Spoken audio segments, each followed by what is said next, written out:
Ketegangan antara MIC dan UMNO terus berlanjutan apabila naib Presiden MIC M. Assojan menyindir bahawa masa untuk parti itu meninggalkan BN pasti akan tiba. Memetik laporan Malaysia Kini, Assojan membalas kritikan Puat Zarkashi terhadap MIC dengan menyatakan bahawa anggota Majlis Kerja Tertinggi UMNO itu sepatutnya tidak campur tangan dalam urusan dalaman MIC, apatah lagi mengeluarkan kenyataan yang dianggapnya kebudak-budakan.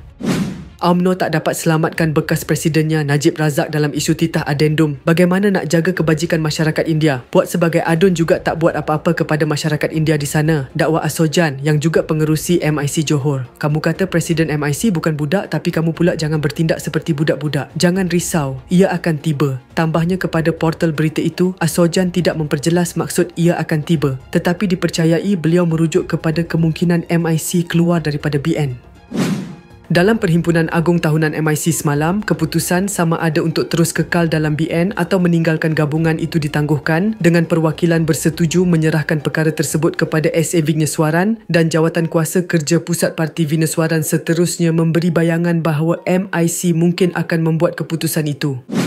Pada hari yang sama, Puat menempelak kenyataan Vigneswaran bahawa MIC tidak akan meminta maaf kepada UMNO meskipun pernah menuduh presidennya Ahmad Zahid Hamidi sebagai menipu. Lebih baik MIC minta maaf kepada masyarakat India jika rasa bersalah hingga dihukum teruk pada PRU 15, sindirnya. Puat menegaskan bahawa kemelut MIC bukanlah soal prinsip politik, sebaliknya kerana seorang dua pemimpin kecewa tidak mendapat jawatan, sedangkan itu adalah prerogatif Perdana Menteri Anwar Ibrahim. Puat turut mendakwa MIC pernah membuat keputusan secara unilateral, termasuk semasa masuk dan keluar PN pada 2020 tanpa merujuk kepada UMNO Justeru. UMNO tidak pernah menganggap MIC sebagai rakan kongsi bawahan. Namun Assojan menegaskan versi berbeza, menyatakan keputusan keluar PN dilakukan selepas permintaan daripada kepimpinan BN. Sebenarnya UMNO sudah bersama-sama bersetuju menyertai PN, maka MIC pun menyertainya. Tetapi selepas 2 minggu UMNO minta MIC keluar PN. Sebagai menghormati rakan komponen dalam BN, MIC bersetuju dengan keputusan UMNO dan keluar dari PN. Kamu tidak tahu apa-apa. Jangan main tembak sana, tembak sini, katanya lagi.